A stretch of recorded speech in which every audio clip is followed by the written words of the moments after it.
ले बसरे ले लेसो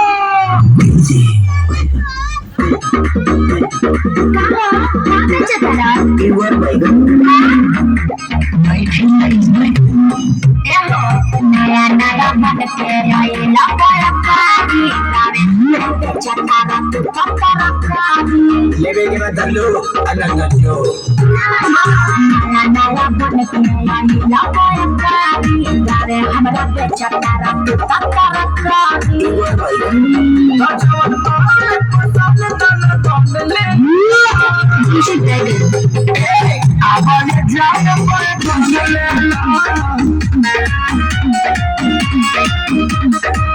आवाज जान पर तुझले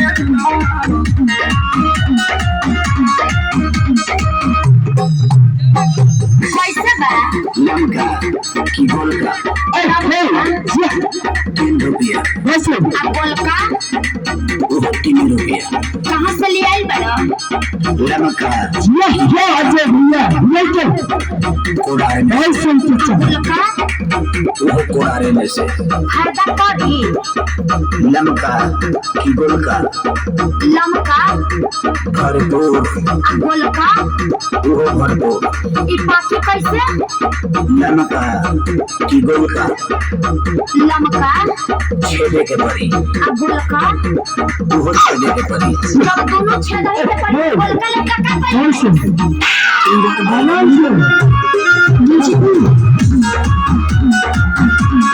हमारा के पहले ई सब पुलिया में सरजी एकरा के खैला से होला या लरजी स्कूल में ले लो तो सब्जी मन दो जी देखे खैला से करा के काला होला ए जान समझो में पीना टीचर भारत जवान ले लेके जी लगा फोन बहुत अच्छे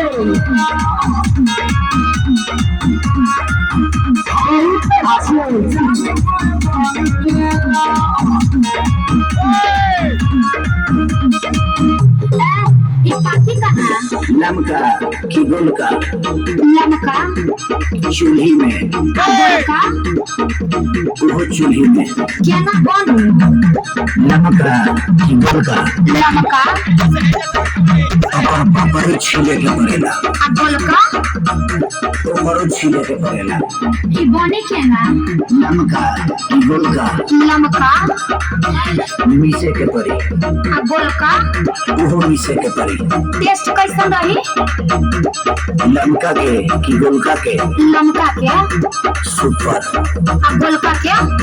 ओकरो सुपर अरे जब दोनों के एक एक टेस्ट में तो गोलका लमका का पहले बड़ी डीजे बैठे होई जल्दी कुछ तहरा याद के पड़ी डकटोरी से डरानी याद के पड़ी लमका की गोलका डीजे बैठे अरे बहली बनम के खुश बदम नंद बबलई है खेसारी पून साथे कोदिले कुदर जान ले लो डीजे बैठे आज मुझे धान पर जान ले लो आज ये धान पर जान ले लो ई खाए के ना जाई लमका की गोलका लमका मुंह से अब गोलका वो मुंह से और ये मार के तो दोनों मुंह से खाए के तो का ले बा आवाज धान पर जान ले लो डीजे बैठे आवाज जान पर जान ले लो